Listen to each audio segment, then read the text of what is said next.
And welcome everybody to another wonderful episode of Photoshop Party. Today we have a special guest speaker, some guy by the name of Larry Skibisky out of the Channel Islands area. Yay, Larry, thank you for doing this.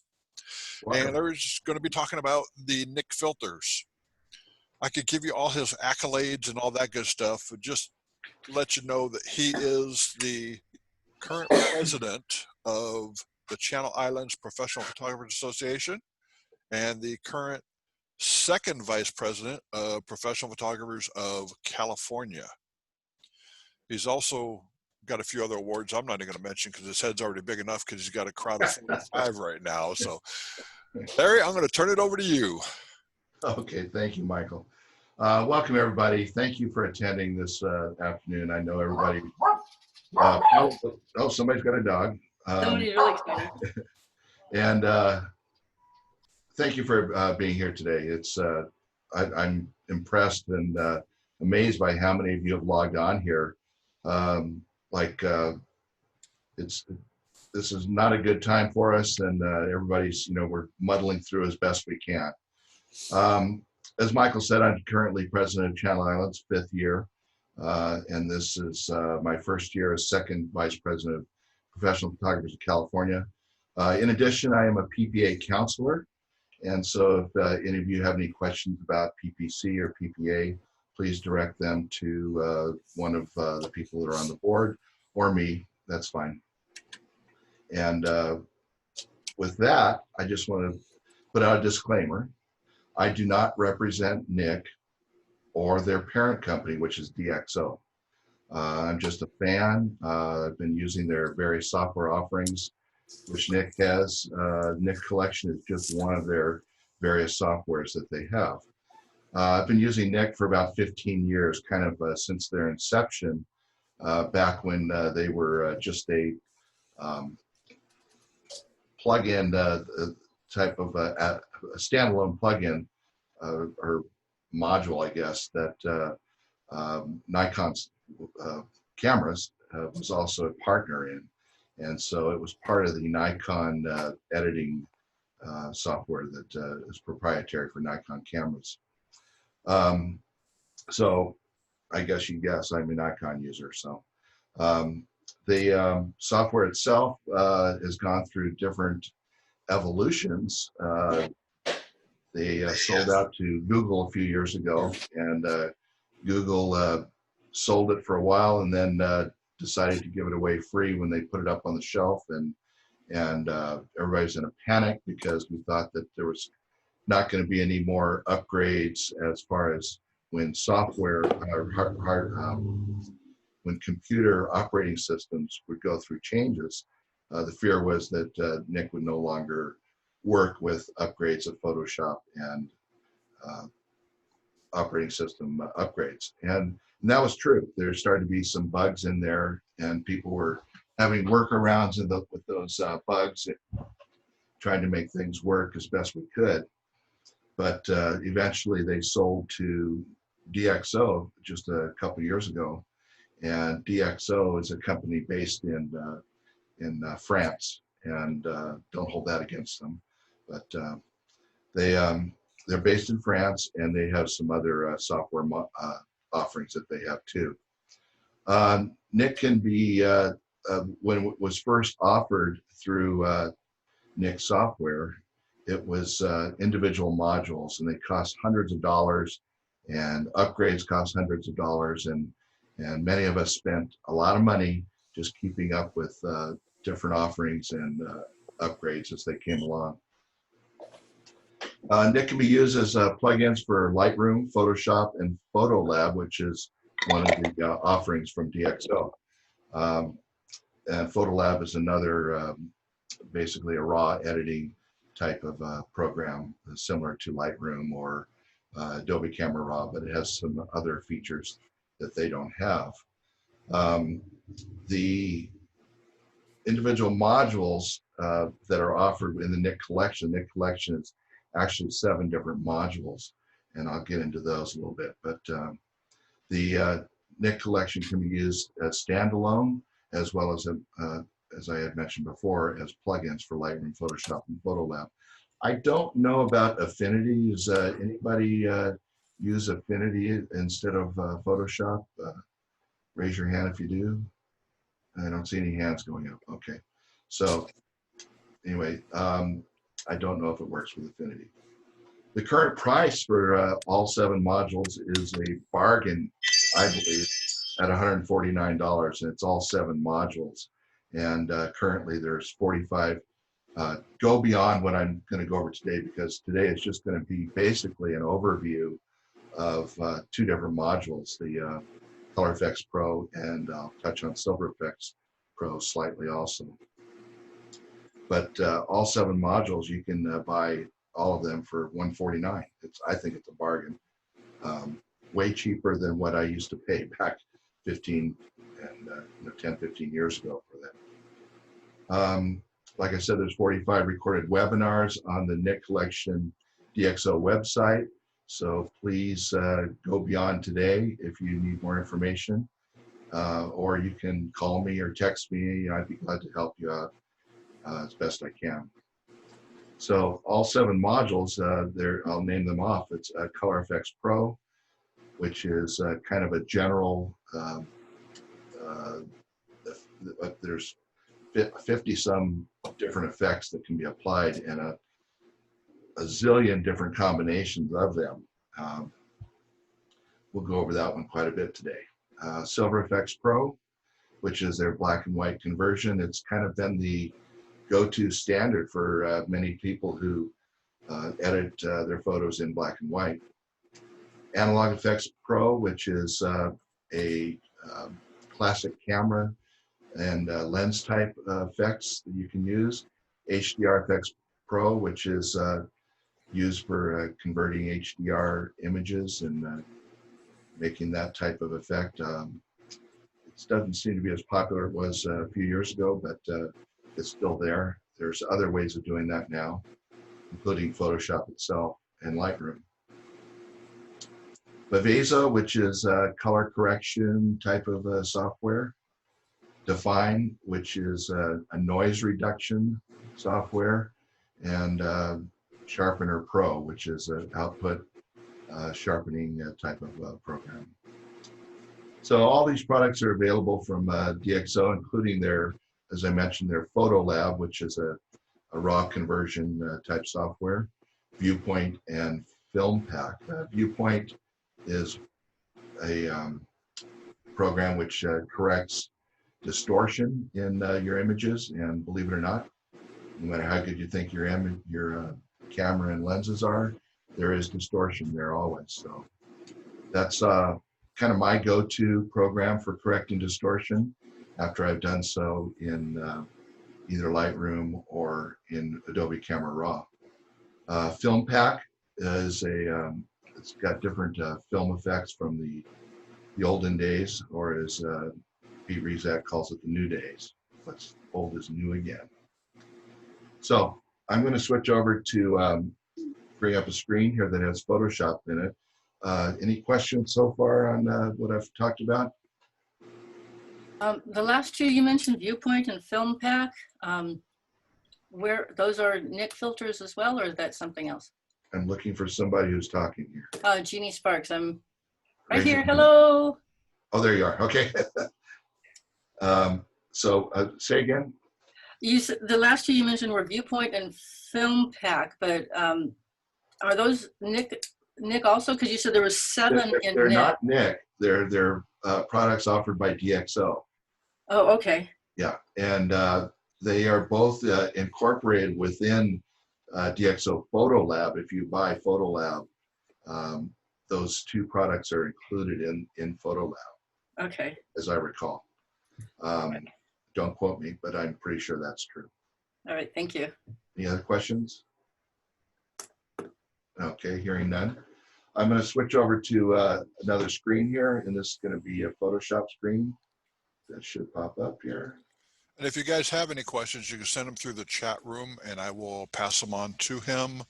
Or if you have an important question, feel free to shout it out politely. So here's it. If you can't hear me, Michael, yell, because I'll turn my my screen. Well, I'll try to do that right now. Get the speaker over the microphone here. Okay. So this image is just basically, it's a mirror image of a house and some trees here.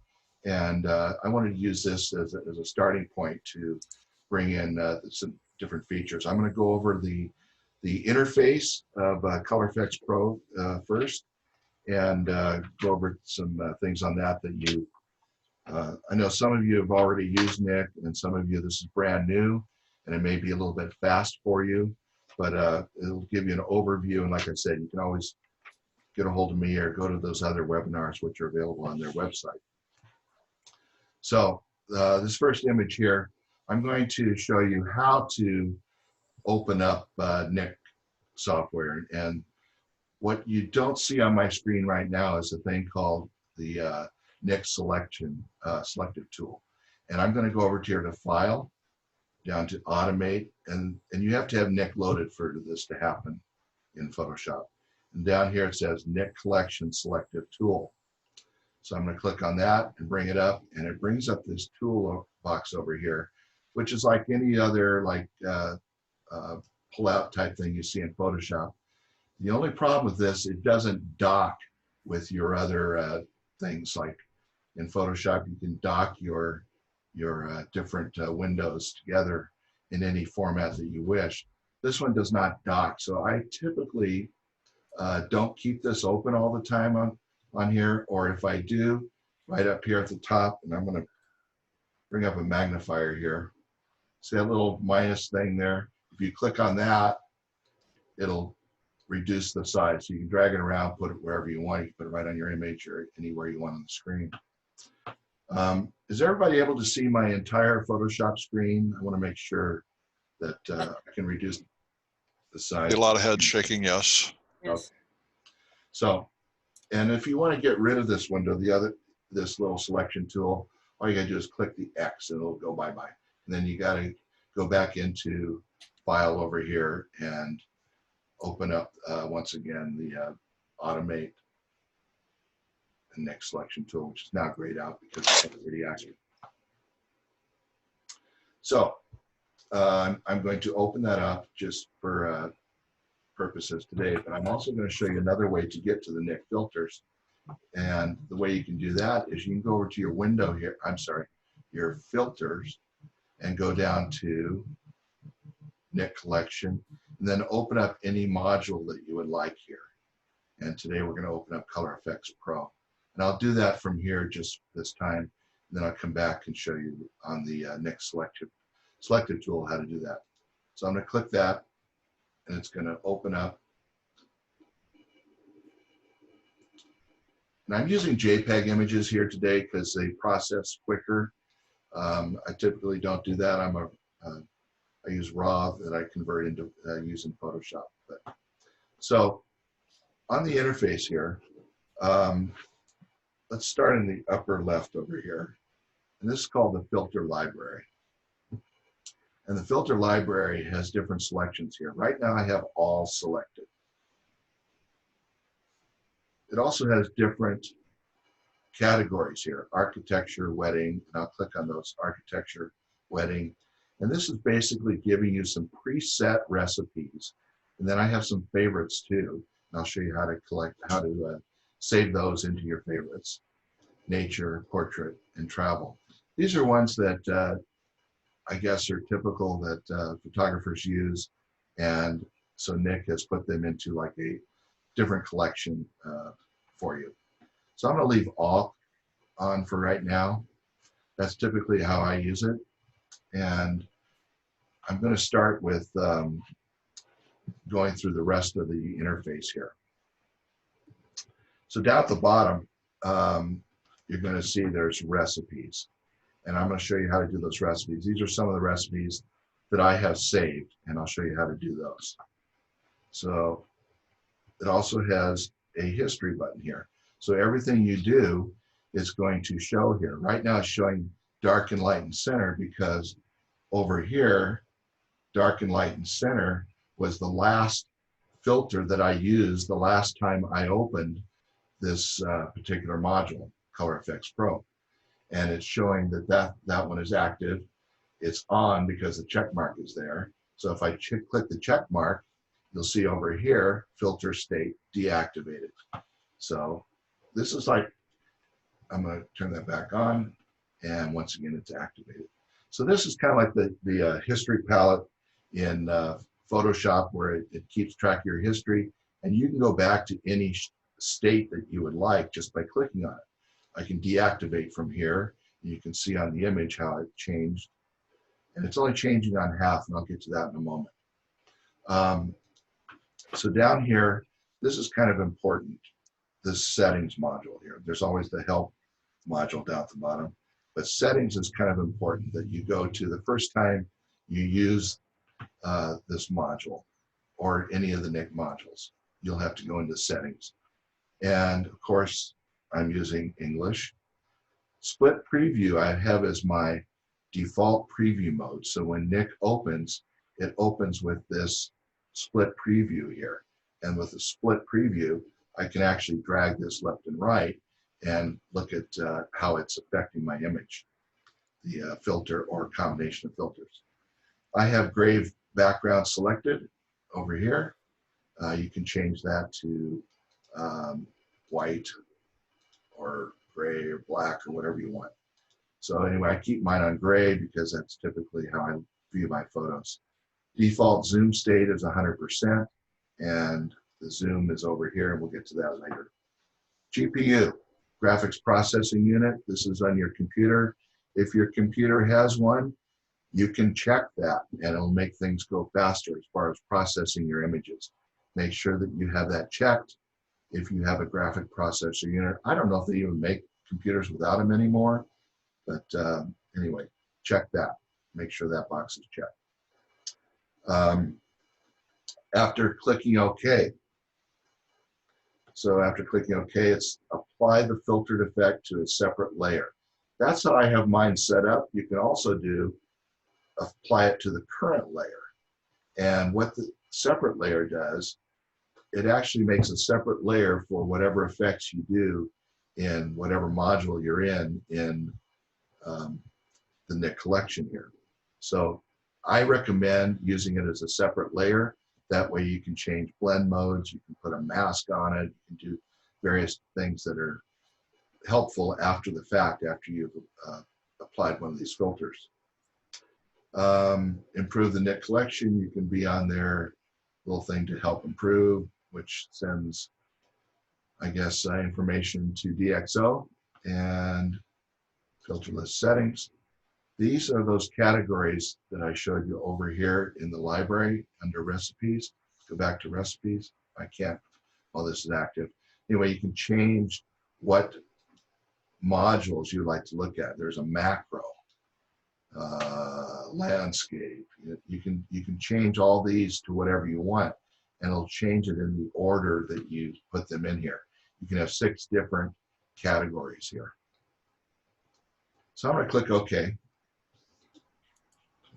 and go back to recipes here, filter library, and I've got 2 architectures, as you can see here, because I had 2 selected in the settings there.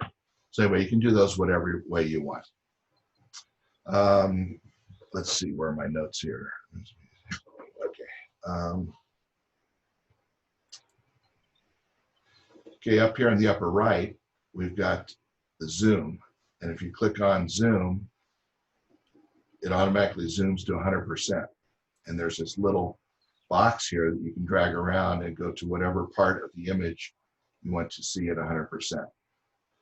As you can see, my split view is moving there. And I'm going to zoom this back down by clicking it again. I'm going to go back over to this side here before I move on. So here we've got a little box that says hide the recipes. As you can see, they disappeared from my screen. So if I click that again, the recipes come back. I typically leave the recipes on because I'm constantly going to a different filter here to add to my effects that I'm applying to the image. The split screen here, as I mentioned before, you can just hover over it and you can drag and see how Right now I've got, let me put another filter on here. Let me put something really gaudy about polarization. No, not polarization. Monday morning. Monday morning, that's a good one. These are alphabetical, and once you know what you're looking for, it's easier to find. Yeah, Monday morning is a good one. So I'm going to drag this left and right, and you can see how it is applying the effect with the split. You also have the full view, which puts the effect on the full image. And then here you can do a side by over under. And if you click this little thing here, you can do a side by side if you want to do that. So there's different ways of looking at the images, you know, however you want. Once again, I'm going to come back over to the zoom. If I click on zoom, it goes to 100%. And click it again, it goes back down. So like I said, I typically start mine out with a split view like this. And I did a split view today because I made a mirror image type here so that you can see how the effect is applying on both sides of the image. Monday morning, okay. So also up here, we've got this thing where you can change your background right here. You know, I showed you before in the settings, but if you don't like what you're using, you can change it right here with this little light bulb. This here hides the recipes that are being applied. Trying to get back to it here. Hold on, got a screen in the way here. Okay.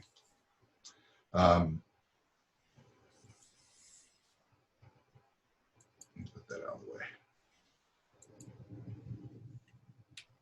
Okay, so any questions so far?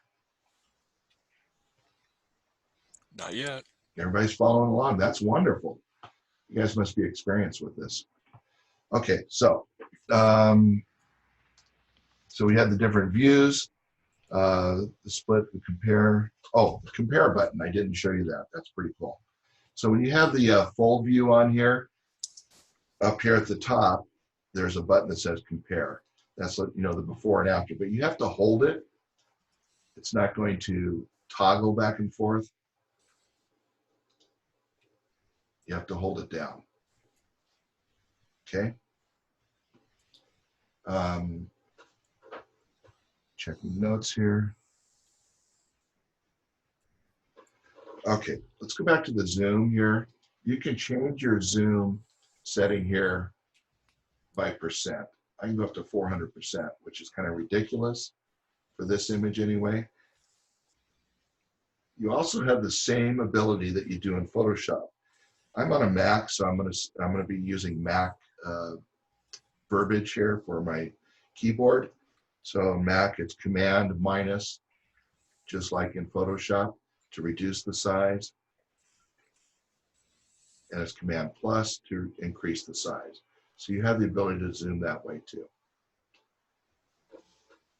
I also want to mention that when you do something, for instance, I'm going to add a filter here, graduated neutral density. And what I'm going to do is I'm going to hit Command Z, and that gets rid of it. Just like in Photoshop, Command Z is your backwards type of setting, or command rather.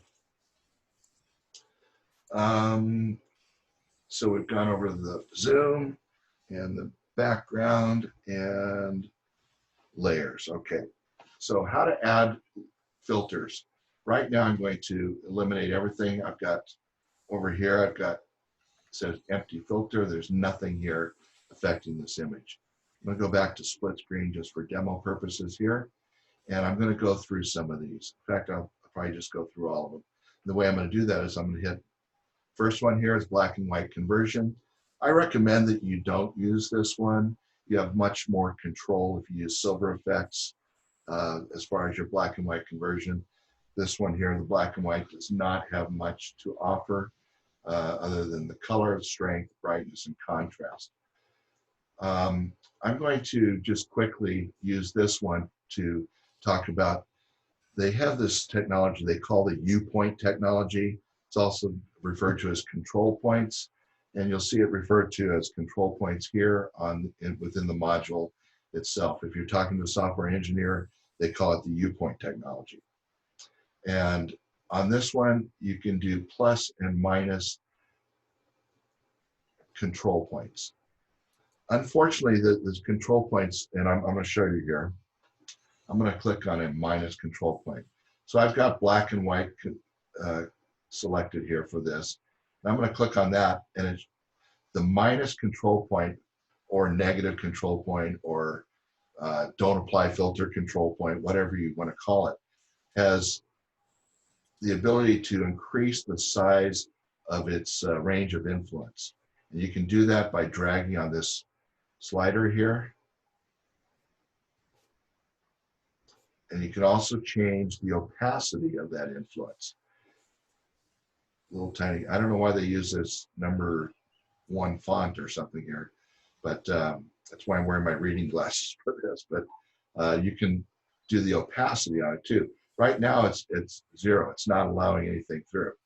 So if I go over this way, it's going to get more black and white. You can do very subtle or no effect at all.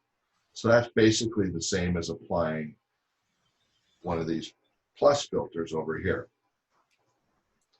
You don't need to apply a plus filter if you're doing everything globally.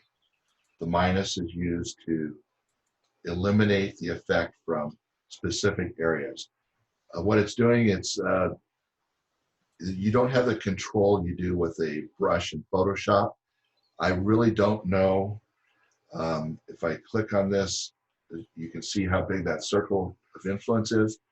I don't know if it's like a Photoshop brush where you can change the opacity of the brush so that it affects either a hard brush or a soft brush along the edges. I don't know how it works.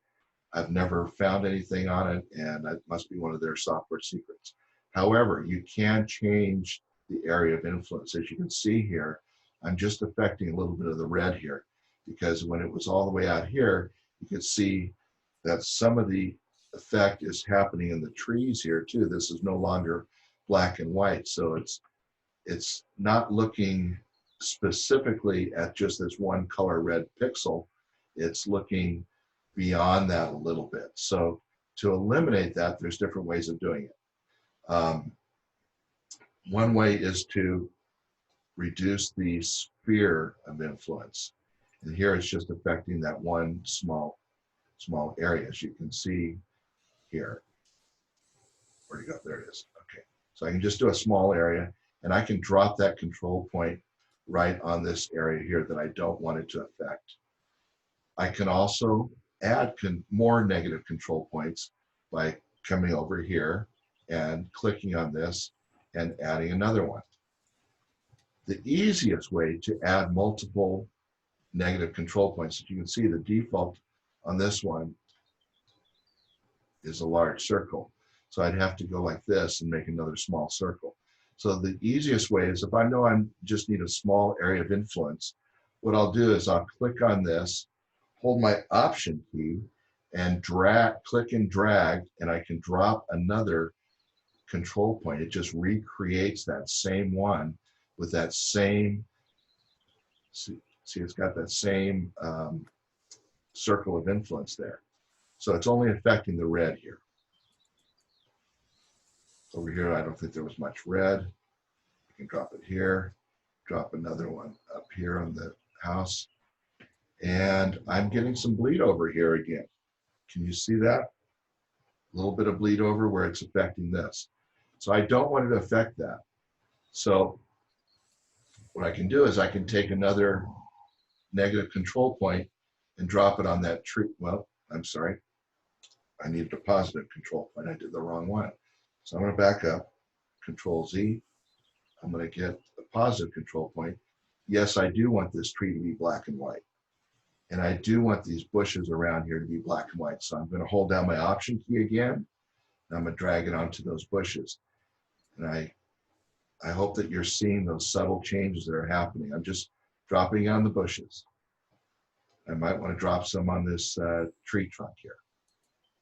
These are the positive ones. I want them to positively affect black and white. Okay. Any questions on that so far? Man, you guys are good. No questions, Michael? Nothing coming up in the chat? Somebody just said, that's cool. Oh, yeah, it is cool. Yeah, it saves a lot of brush work in Photoshop if you want to do this. And the control points are in every module of the NIK collection. This is just, like I said, this is the color effects module here. So I'm going to get out of this. And if you don't want the control points, I can do Command A, which selects all, and then hit delete, and they're gone. Okay. Or you can individually, I'm going to back that up, bring them back. You can individually highlight them, hit delete. Click on it, delete. So you can do them individually, or you can even do them as a group. And you can go like draw a little square around a group like this and hit delete. It just deletes those. So there's a lot of different possibilities here. And I hope that, I'm showing you some things that you might not have seen before, but let's move on. So like I said, this is the black and white conversion. I'm going to, I've got control points here.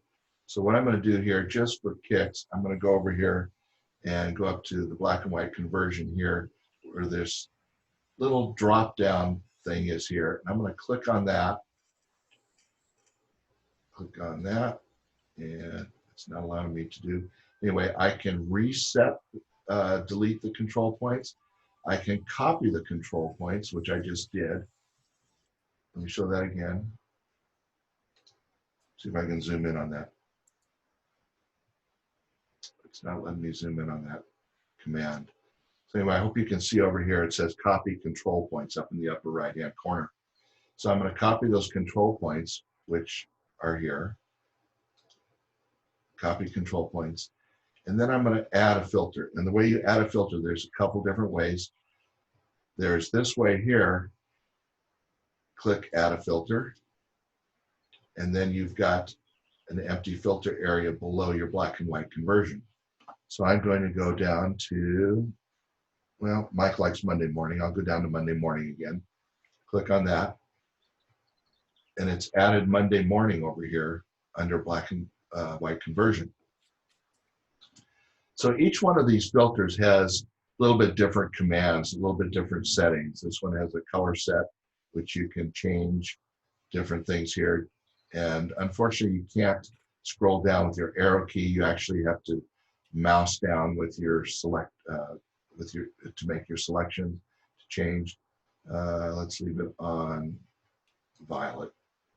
And you can change the grain, brightness, smear, which is kind of that blurry look that it's doing here, and the color. You can also eliminate how it's affecting shadows or highlights. And once again, we've got control points as an option down here. We can put a negative control point on the tree here. So did you see that difference? It's not affecting the tree any longer, or I can delete that. So you can add control points. Or what I'm going to do here is I copied those control points, and I'm going to go up here, and it says, no, it didn't allow me to do it. Let me try again. I'm going to copy control points, and then I'm going to click on Monday morning, and it doesn't allow me to paste the control points. It's supposed to do that. Okay, let me figure that out. Larry, can you show again how to start a control point? Somebody wanted to see it again. Yeah, over here, each one of these modules it says control points.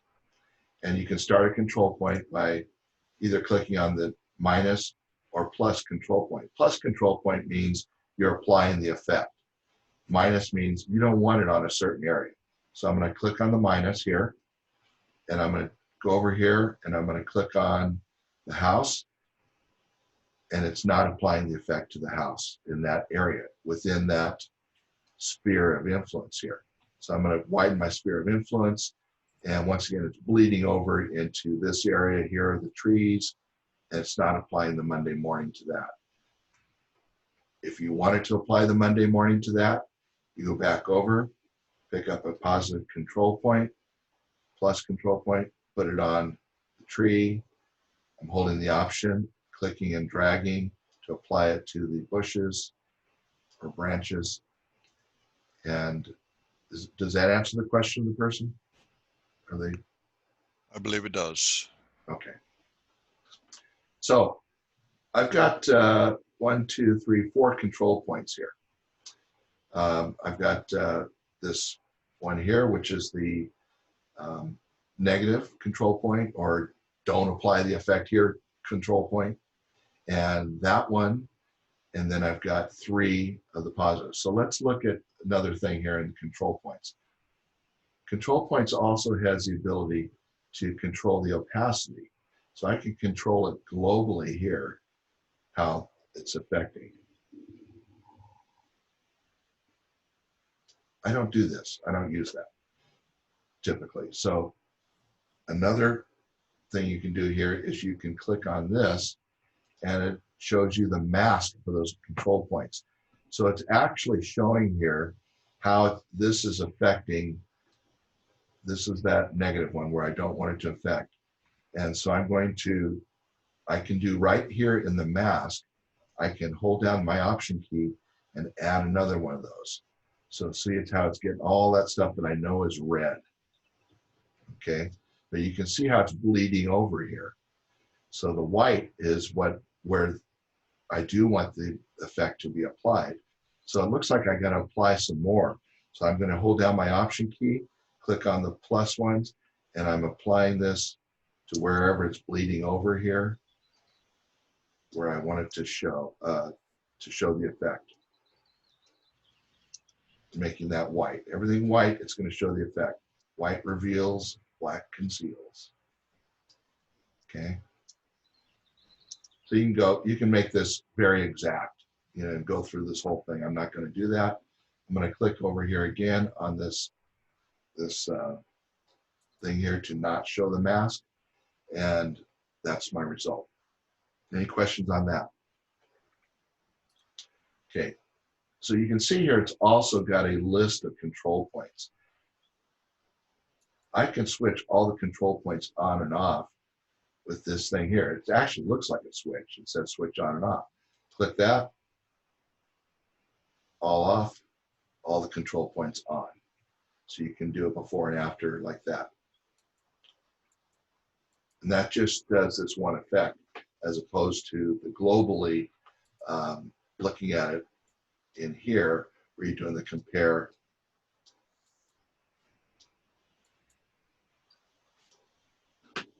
So it just does this one effect here.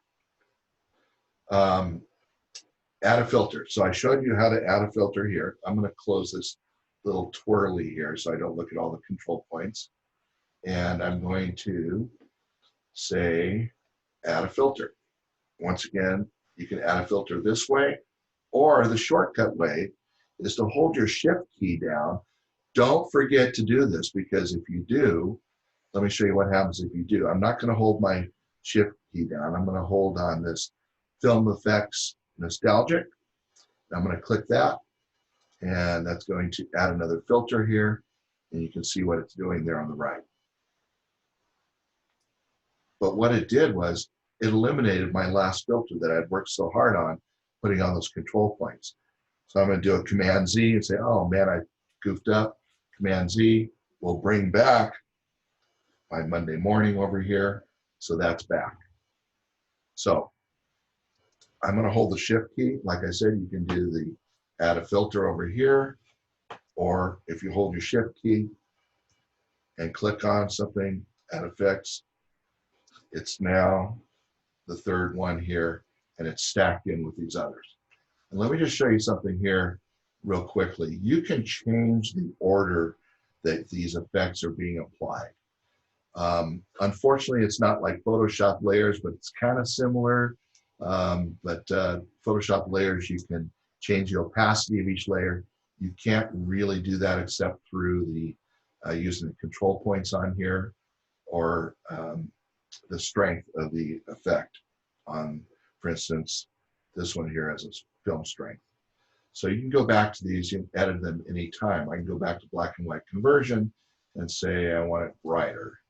And it's not, yeah, it made my image brighter. I can do 100% brighter, make it really bright. So I don't want that. So I'm going to go back down to about where it was here and leave it with that.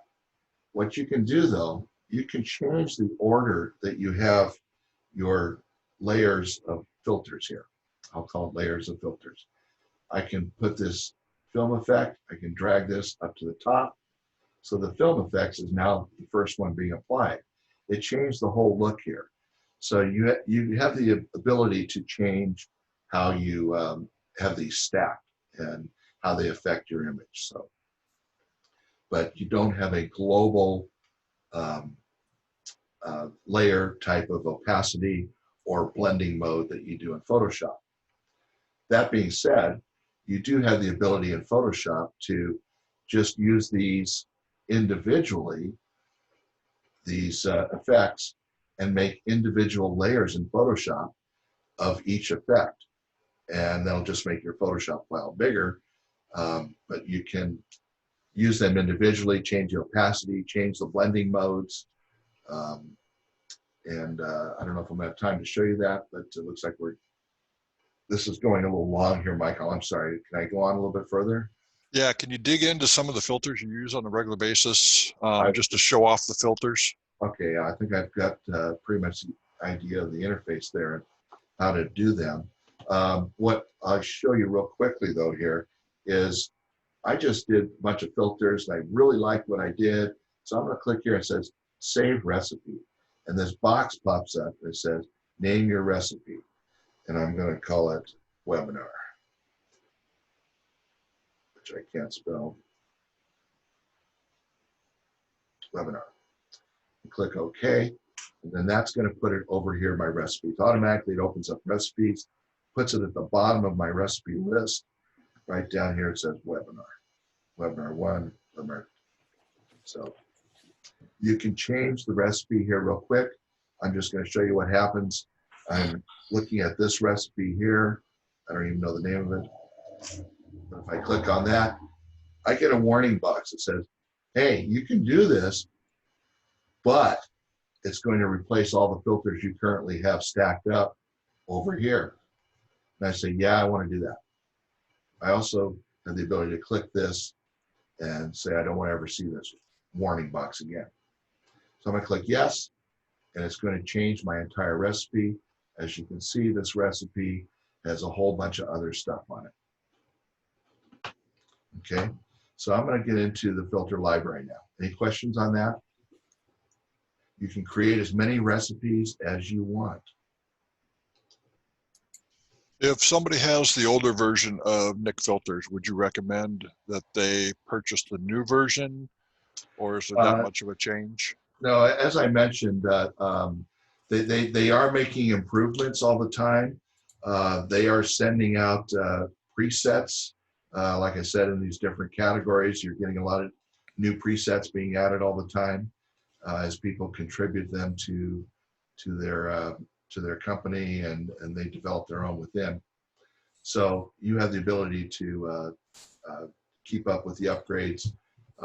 Right now they're on version 2.5, I believe, and I recommend that you always upgrade, because you never know when you're going to have little problems, little glitches that happen that frustrate the heck out of you when you're trying to get a project done. Over here, like I said, I've got all selected, and you can see on some of these, I've got a star. And these yellow stars are created by just clicking on the star. I just clicked on that. Contrast only is now one of my favorites. Contrast only just got added right here. And these again are it puts them in alphabetical order. So it makes it easy for you in your favorites. Okay, so let's go over some of these real quick. I'm just going to scroll down. I'm not going to get into, let me get rid of all these here. I'm over on the right here, and I'm clicking on this X here to remove that filter from the stack. I'm removing every one of these as I go down. So black and white conversion, I've now got empty. I'm gonna start with black and white conversion. And what's pretty cool here is you can use your arrow key and go down the stack here. And I'm just gonna go down to, this is bicolor user defined, bleach, bypass, brilliance and warmth, and classical soft focus, color stylizer. You might use that classical soft focus if you did want to have a little bit of a book and an image that you didn't quite get what you wanted in camera. So you can add that there. Color stylizer.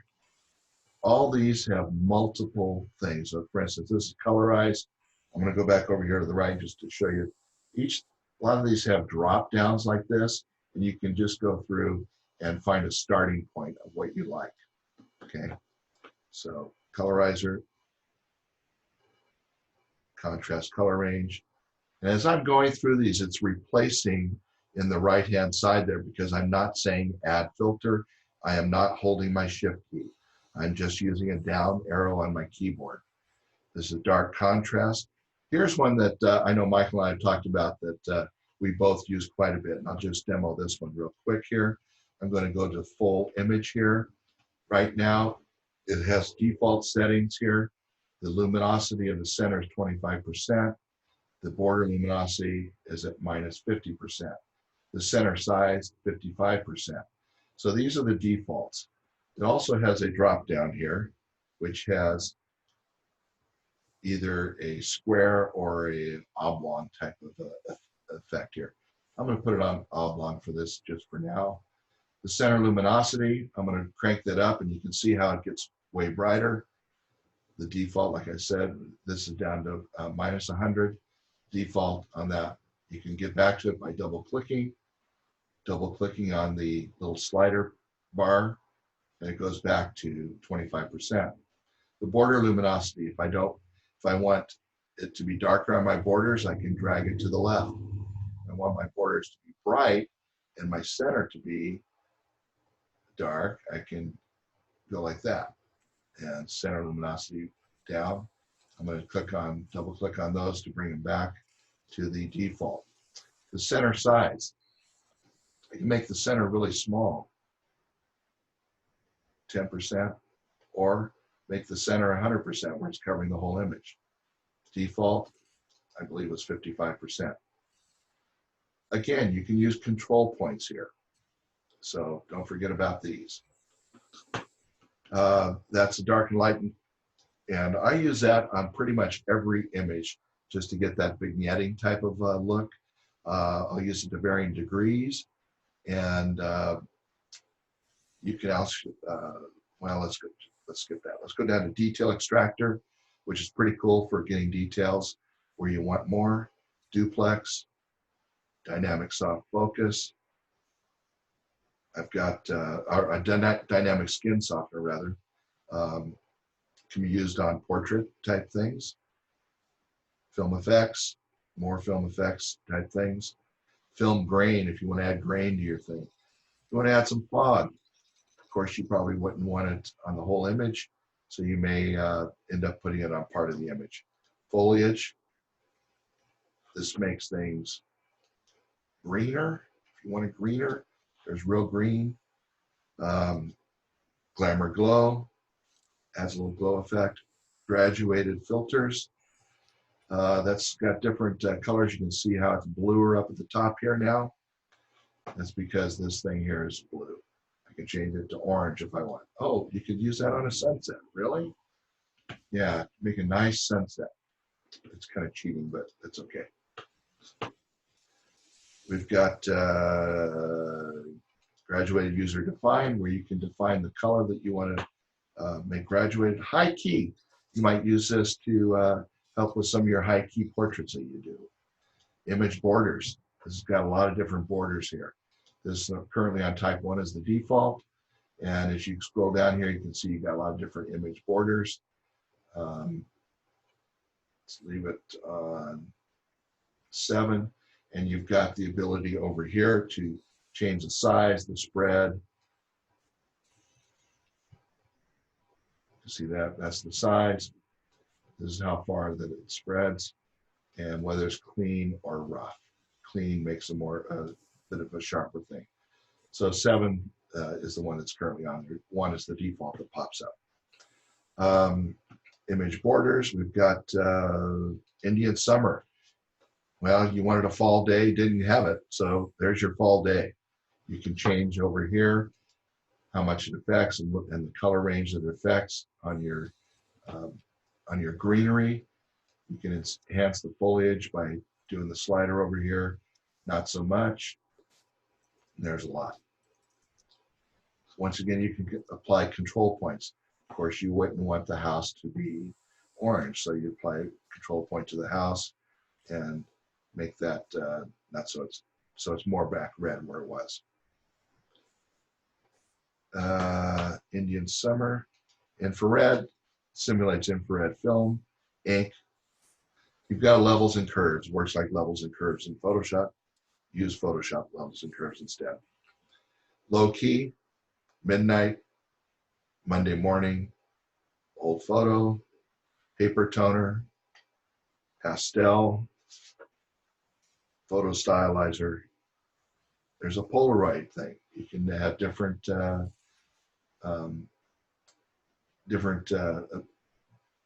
settings here in to do a Polaroid transfer type look. Pro contrast, I use this one quite a bit, as you can see over here. It's one of my yellow ones. And reflector effects, whether you're using a gold or silver reflector, remove color cast, skylight solarization, sunlight tonal contrast, vignette blur, and vignette filter, vignette blur, vignette lens. You might want to use this. Applies a little bit of that vignetting around the edges, and white neutralizer. It's good on a wedding dress. So I'm going to click on.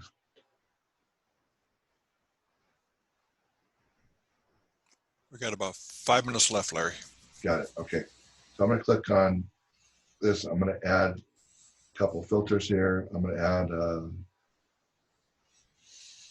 polarization just to be ugly. No, not polarization. I meant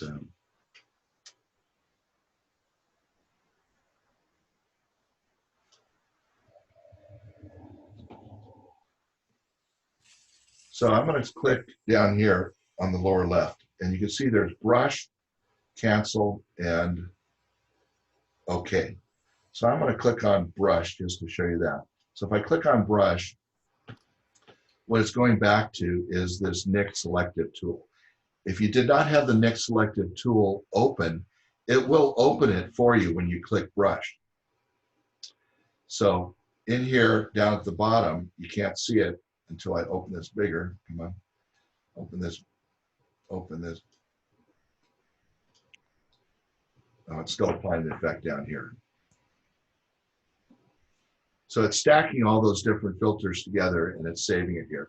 And it's a lot faster, believe me, with a JPEG that I'm using here than it is with a giant Photoshop PSD or TIFF file. And you can see over in the layers palette here how it says NIK collection. It created its own layer because I had that selected in my settings. If you have that selected in your settings, it will make its own layer. It has a layer mask. I'm going to get out of this. So now over here, you can see it says tools. That popped up. And the tools popped up, and all of my NIK modules up above are not available to me because I have to do something here to save this. And what I'm going to do here is I'm going to click, you can click on paint, which gives you a brush, which you can brush in the effect, or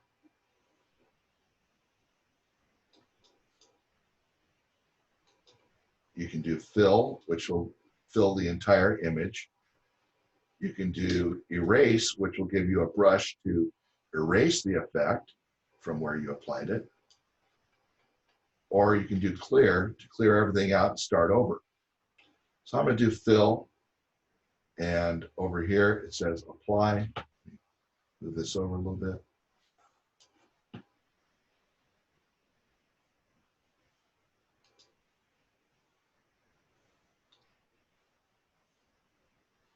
Trying to get my cursor back here. There it is. Okay, apply. So you have to apply it, and once you do, you get all your NIK modules back here to select from. So I'm running out of time here, and I really have a ton of stuff to go over with you. Maybe we can continue this with another session in the future. I don't want to go over the hour here, so. Yeah, there's a Any questions so far on this? couple more webinars starting shortly. So. Okay. So I want to conclude with this. And if you have any questions, please email me. Please give me a call. Either way, my number's pretty much available. It's on the Channel Islands website, cippa.org. You can contact me through that, and I'd be happy to talk to you and help you out as best I can. All right. Well, thank you, Larry. Anybody have any major questions they want to shout out real quick before we shut it down?